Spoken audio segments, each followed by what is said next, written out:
Como é que você diria que é essa propriedade aqui, ó? Existe um intervalo aberto J contendo x0 e uma solução θ de J em R da equação diferencial com θ de x0 igual a y0, tá o quê? Se K é um intervalo aberto contendo x0 e π de K em R é uma solução da equação diferencial com x0 igual a y0, então K está contida em J e π de x é igual a θ de x, qualquer que seja x pertencente a K. Isso quer dizer o seguinte, A passando pelo ponto A, uma solução da equação diferencial que no ponto x0 e y0 é aquela solução maximal. É uma solução maximal, no sentido de que ela tem um domínio máximo. Ou seja, qualquer solução que no ponto x0 é igual a y0, qualquer solução π que no ponto x0 e y0, definida no intervalo K, ou seja, cujo domínio é um intervalo K, definida não, cujo domínio é um intervalo K, ela se estende a uma solução máxima, porque o seu domínio, ela se estende, ela é parte de uma solução máxima, que vem daqui para cá. Esse pedacinho aqui, que eu vou desenhar de preto, é o domínio de quem? Da φ. E o todo é o domínio de quem? Desculpe, esse pedacinho aqui é o gráfico da π. E o todo é o gráfico da θ. E essa π é como se eu dissesse assim, a π é uma restrição da θ ao intervalo K, porque a θ vai estar definida no intervalo maior J, que vai daqui até aqui. Dizer que a θ é uma palavrinha, é uma extensão de φ. Não, o que você pode dizer é o seguinte, aqui, melhor dizendo, você pode dizer isso, claro, mas melhor dizendo, toda solução que no ponto x0 é igual a y0 é uma restrição ao seu domínio dessa solução maximal. Entendido? Porque toda e qualquer outra solução, quer dizer, toda solução ela pode ser ampliada para uma solução maximal. Tem uma solução maximal aqui, cujo domínio não pode ser aumentado. Você entendeu isso aí? Em outras palavras, toda solução que no ponto x0 é igual a y0, ela é a restrição ao intervalo, toda solução cujo domínio é o intervalo aberto K, é a restrição da solução maximal θ ao intervalo K. Não tem outra. Então isso é a existência da solução maximal.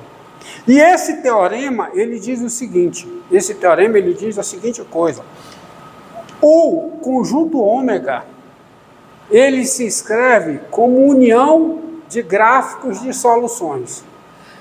Ele tem uma foliação, tá? Ele tem uma foliação, quer dizer, porque por cada ponto passa uma única solução. Por cada ponto passa uma única solução e passa uma solução maximal. Nesse sentido, por cada ponto passa uma solução. Então eu tenho uma decomposição, porque os gráficos dessas soluções, eles são distintos 2 a 2. Se são duas soluções distintas, os seus gráficos são disjuntos.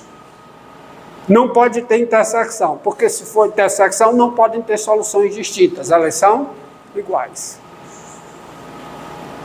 Está entendendo? Então você tem uma decomposição do ômega em gráficos de soluções. É uma foliação, é o que se chama de foliação. Vamos aplicar esse resultado, tá? E eu posso resolver várias equações sem fazer menção a esse teorema, mas fazendo menção a esse teorema fica mais fácil justificar certas coisas que eu faço. Quais são os pré-requisitos para provar isso? Os pré-requisitos O quê? para provar. Rapaz, análise. Análise fina, topologia, análise. Precisa de análise para demonstrar isso. Tá? Teorema de Picard. Rapaz, o ferramental é bem fino. Não é difícil não, é porque é muito detalhe. Tá? Eu só fui ver demonstração disso no curso de EDO no mestrado. EDO, Equações Diferenciais Ordinárias do mestrado. Tá? Eu arriscaria dizer que é o teorema geral das equações diferenciais ordinárias. O senhor é do bacharelado? Hã? O senhor é do bacharelado? Bacharelado como? Matemática? Se eu sou o quê? Do bacharelado. Bacharelado em matemática. Se eu fiz, foi bacharelado em matemática. Então, pronto. Então, tá aí. Vamos usar esse teorema para resolver. Resolva a equação diferencial e resolva encontrar o conjunto de solução, né? Resolva a equação diferencial. Diga. Quando, por esse teorema, se a gente por acaso, vamos dizer assim, a gente fica brincando um pouco com a equação diferencial e por acaso achar uma solução que serve para ela. Aí no caso, se a gente achar essa solução, só que a gente não resolveu com integral, nem coisa do tipo. Mas por esse teorema, eu poderia dizer que aquela era a única solução para aquilo? Satisfazendo Satisfazendo as condições. a condição. Vamos ver aqui, ó. Resolva a equação diferencial. Essa equação aqui. F' de x igual a x vezes f de x ao quadrado. Eu gosto muito desse exemplo, por quê? Ó? Tá certo? Tá? Primeiro, solução. Então vamos ver a solução. Solução é prima. Então, primeiro, não vou nem botar a palavra solução porque ocupa espaço aqui. A equação diferencial tem a forma. Tem a seguinte forma.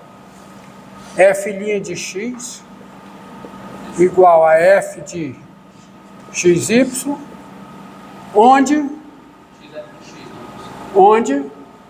sim, desculpa. Onde f grande de xy é xy2.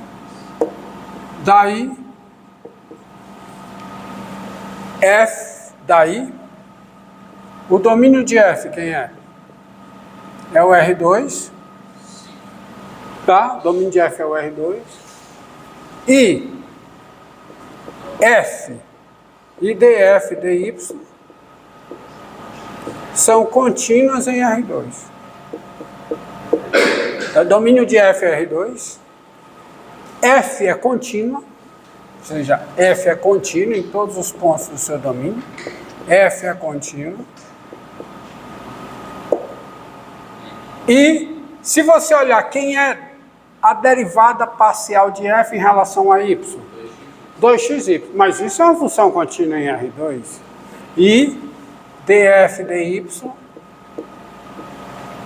é contínua aonde? Em R2.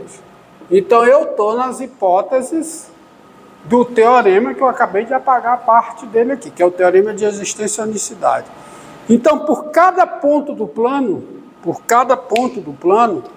você pegar um ponto do plano, está aqui o plano, por cada ponto do plano, passa uma solução aqui. E passa uma única solução maximal, cujo o domínio é o intervalo aberto máximo, no sentido que eu acabei de colocar aqui. Está aqui, está colocado aqui. Tá certo? Tá bom? Bem, eu vou querer achar todas as soluções. Aí eu parto logo para cá. Se φ é solução, né? Se φ é solução, φ' de x é igual a quê? A x, φ de x ao quadrado.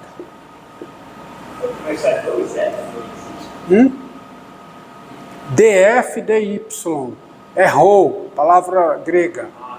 É df dy, palavra grega. Mas você lê df dy, tá?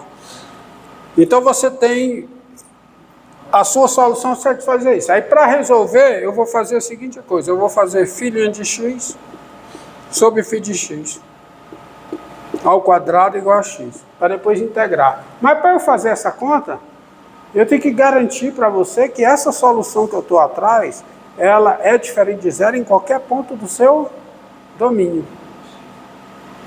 E que vai dar isso é o teorema da existência e unicidade. Por quê?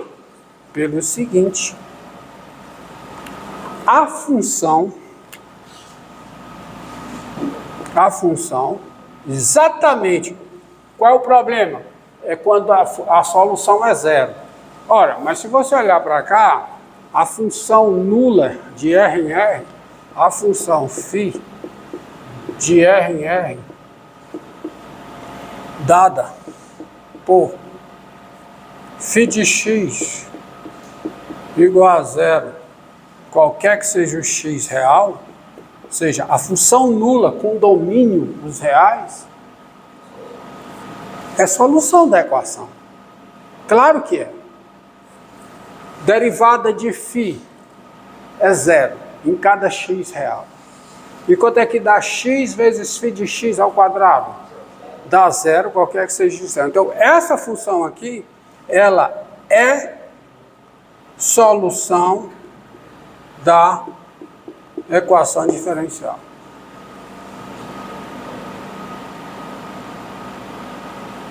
Daí, se psi, se I é um intervalo aberto, se I contida em R é um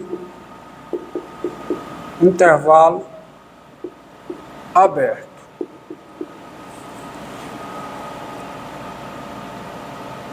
E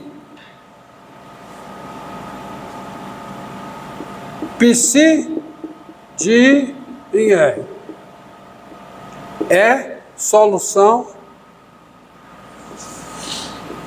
da equação diferencial. Dessa equação diferencial aqui. E psi não é função nula, ela não é zero em todos os pontos do seu domínio, e ela não é função nula,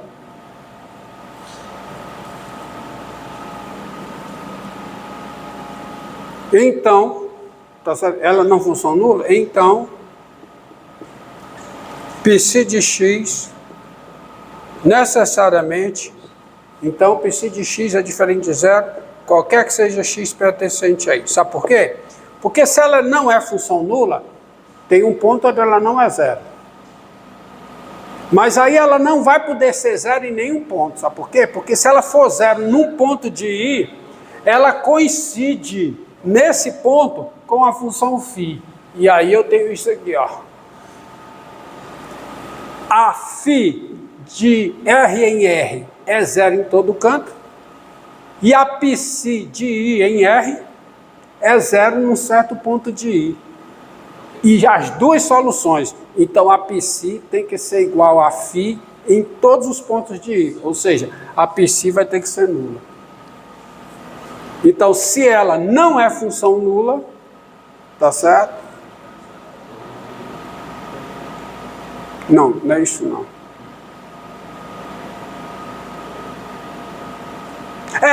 E ela não é função, exatamente, e ela não é função nula, é isso, porque ela não ser função nula é existir um ponto onde ela é diferente de zero. Tá correto.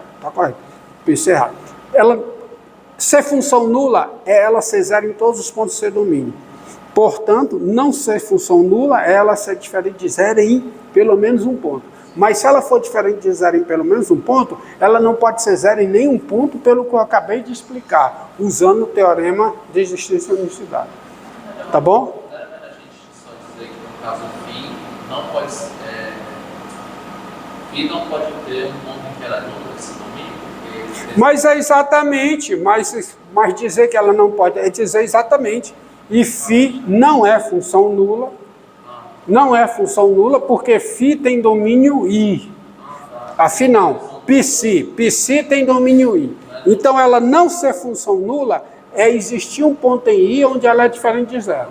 Mas se existe um ponto em I onde ela é diferente de zero, ela vai ter que ser diferente de zero em todos os pontos de I. Por quê? Porque se existir um segundo ponto onde ela é zero, aí ela vai ter que ser zero em todos os seus pontos. Aí ela vai ter que ser função nula. A contradição. Tá certo?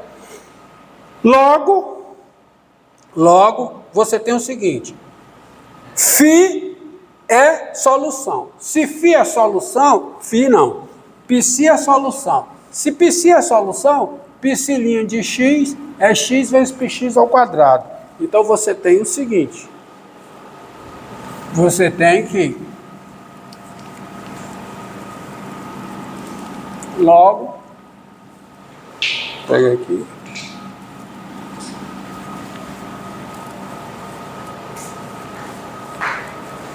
Você vai ter o seguinte. Quem é?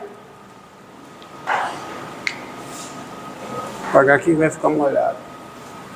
Logo, você tem o seguinte, ó. Quem é Psi' de x sobre px, π de x ao quadrado? Quem é? Isso é x, e é x qualquer que seja x e i. Porque ela é diferente de zero em todos os pontos de i. Então eu posso fazer essa conta. Entendeu? Ou seja, se Psi não é a função nula, não é função nula, não posso nem usar artigo definido, porque mudando o i mudou a função. Se Psi não é função nula, porque, olha, uma função é dita nula quando ela é zero em todos os pontos do seu domínio. Mas os domínios podem ser diferentes, então não tem a questão de a função nula. Existe a função nula com domínio R. Existe a função nula com domínios reais positivos. Entendeu? Por isso aqui, se φ não é função nula, então, eu poderia dizer assim, se Psi não é a função nula com domínio I, tá, aí caberia o artigo definido. Não é o caso. Não vou me expressar, quer dizer, é o caso, mas não vou me expressar dessa forma. Então você tem isso aqui, isso aí. E assim, tá? A integral indefinida dessa função, que eu posso escrever isso,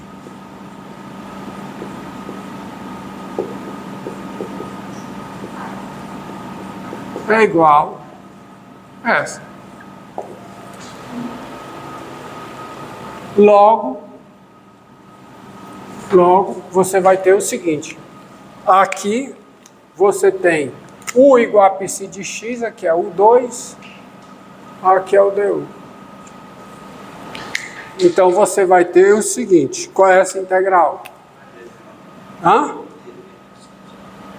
Por que dv? U2 DU. U é Psi de x. Então fica o quê? Menos 1 sobre Psi de x é igual a quê? x2 sobre 2 mais c, onde c é um número real, é uma constante. C é um número real. Isto é, Psi de 1 sobre Psi de x é igual a quê? Menos x2 sobre 2 menos c, só que menos c é mais c. Tá? Onde c é um número real. Daí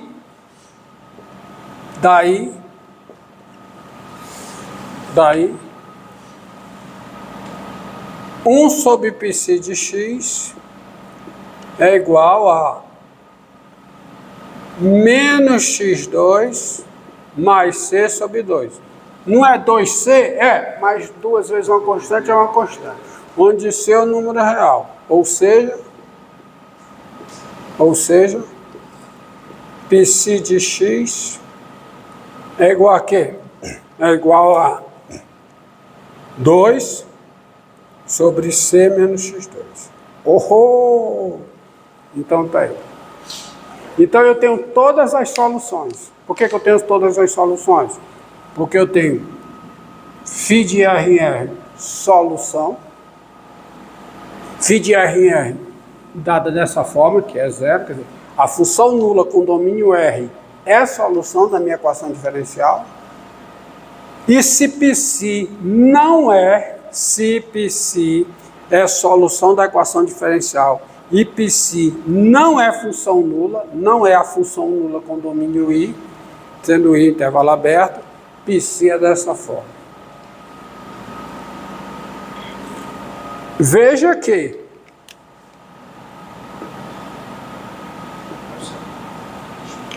pronto, isso é começou. Veja que